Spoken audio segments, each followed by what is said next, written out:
Hey, Motorman here. Listen, I did a video last week. It was about not using the rear brake when you're doing low-speed maneuvers. And the reason for that, as I explained in the video, is that it makes you much better at the clutch and throttle.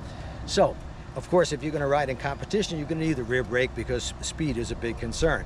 But I got comments from all the experts on YouTube. Some of them have screamed, "Why would you tell people never to use the rear brake?" Obviously, they didn't even watch the video. Another genius said that 70% of your braking force is in the rear brake.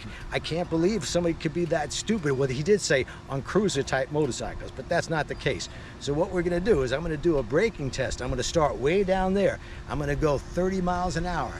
When my front tire gets between these two cones, I will brake hard, first with the rear brake, then with just the front brake, and then both brakes. And I'm gonna measure the distance so you'll be able to see what difference it makes if you use 1, 2 brakes or just the front brake or just the rear, whatever. So that's what I'm here for.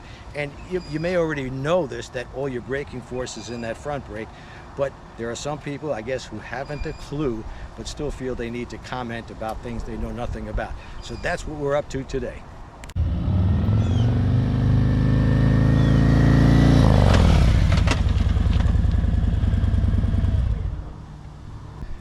All right, that was rear brake only from 30 miles per hour. So let's measure the stopping distance.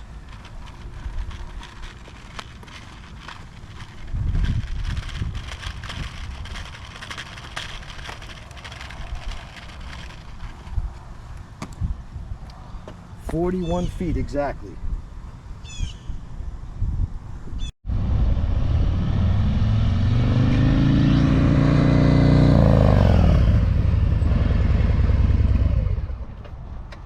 All right, that was front brake only. Let's see what that did. 30 miles an hour.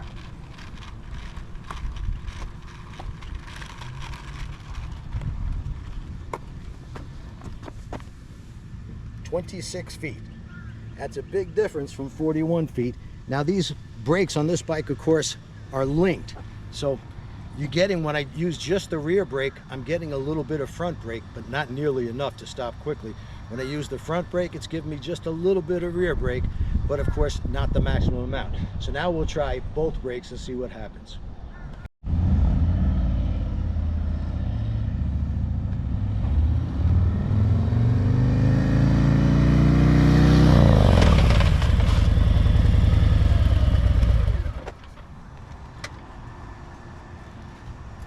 All right, now I'm going to measure it. That was using front and rear brakes.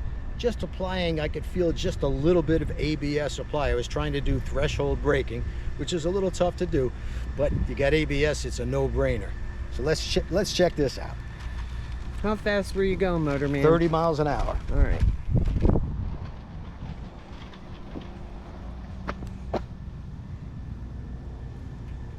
We got 23 feet.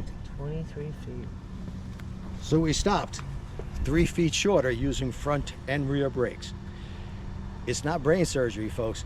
When you apply that front brake, the front end dips down and you have all the traction on that front brake. So you got somewhere around 85 to 90% of the braking force is in that front brake. Just a tiny bit in the rear, as you saw when I did the stop with just the rear brake. So this could be the difference between hitting something and not hitting it. Now at 40, was it 41 feet? 44 feet. 44 feet with just the rear brake. If you're used to driving your car, and a lot of people are, they tend to just use and slam on that rear brake. They don't even touch the front brake. So you can see the difference that it makes. And it doesn't take much to practice this. I mean, you don't even need any cones or any measuring, just to do some emergency braking or quick braking, whatever you want to call it, from various speeds so that you know what it's going to feel like and you'll know what your stopping distance is. Okay, you've seen it. Obviously, the front brake has much more braking force than just the rear brake or even just the front brake. The rear brake is going to give you a little bit. Now, if you've got a sport bike, it's going to be even more important to use that front brake properly because with that short wheelbase, the front end dips down. Sometimes the rear wheel lifts up. So even if you got pressure on the rear brake, it's not going to help you at all. The best thing to do, practice your braking. This is easy stuff to practice. Don't need any cones, you don't need anything. Just get out there and practice braking from various speeds. If you don't have ABS, You got to practice your threshold braking and try not to skid or lock either one of the tires. If you lock your rear tire, leave it locked until you come to a stop. If you lock the front, release it immediately and reapply. That's it. If you like these braking videos, take a look at this one.